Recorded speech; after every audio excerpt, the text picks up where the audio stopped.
Most online self-improvement is presented as an aesthetic, a sequence of well-lit gym sessions. But for those living it, that image quickly dissolves into static.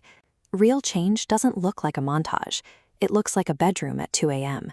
It's the weight of knowing you failed to meet your own standards again, coupled with the exhausting uncertainty of whether you'll ever actually break out.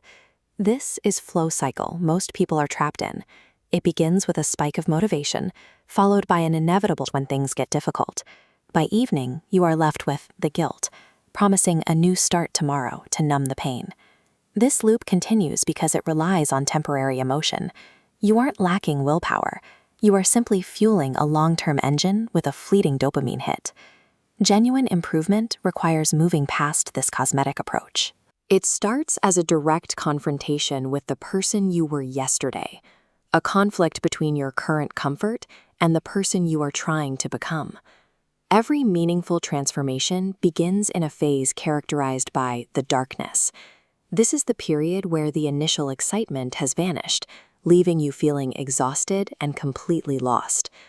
While hitting this low point feels like the end of the journey, it is actually the starting line. You cannot build a new system until the old, ineffective one has completely broken down.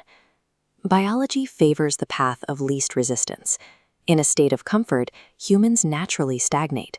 It is only when the discomfort of staying where you are becomes unbearable that the brain finally prioritizes movement over rest. Growth begins with an honest assessment. It requires you to sit with the painful realization that your current position is no longer acceptable. To move forward, the behaviors that define your current life have to be dismantled. This process is inherently painful because those habits are deeply integrated into your daily survival. When you try to build discipline, your brain interprets the effort as a threat to its energy reserves. It will use boredom, fatigue, and cravings to try and pull you back to your established baseline of comfort.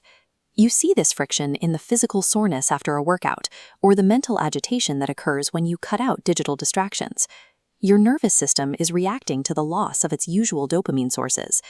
This friction is the only reliable sign that the work is happening. The presence of mental or physical resistance indicates that your old patterns are failing to maintain their grip. If your routine feels easy and effortless, your brain isn't actually forming new pathways. Without the friction caused by resisting your old self, your character remains unchanged.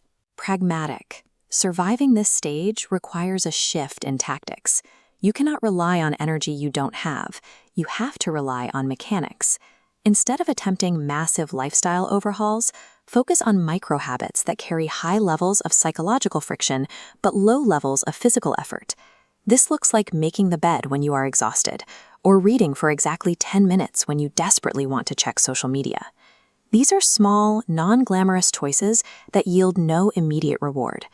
The value of these acts isn't in the task itself. They are exercises in defiance. Every time you complete a small, boring task despite the urge to quit, you are training your brain to ignore its own comfort mechanisms. Discipline is built through these repetitions. It is the slow accumulation of uncomfortable choices that eventually overrides your old defaults. There is a high energy spike on day 1, but by week 3, the dopamine crash is total. You enter the mundane. People confuse this temporary high with progress. This gray zone is where you train to execute regardless of emotion. The reality of long-term success is that it is repetitive and often boring. Deep work, consistent training, and daily learning do not offer a constant stream of novelty. You have to stop looking for ways to make the work exciting.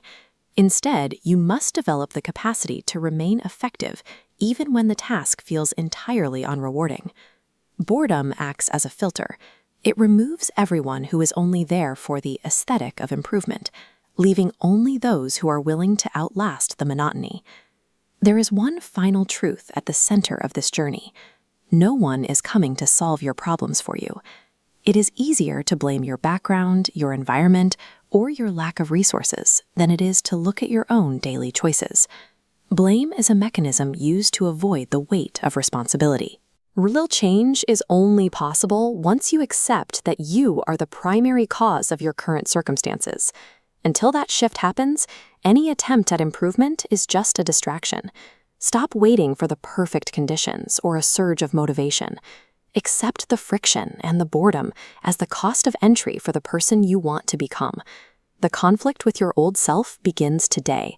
Commit to the boring, difficult work and decide right now, I will fight.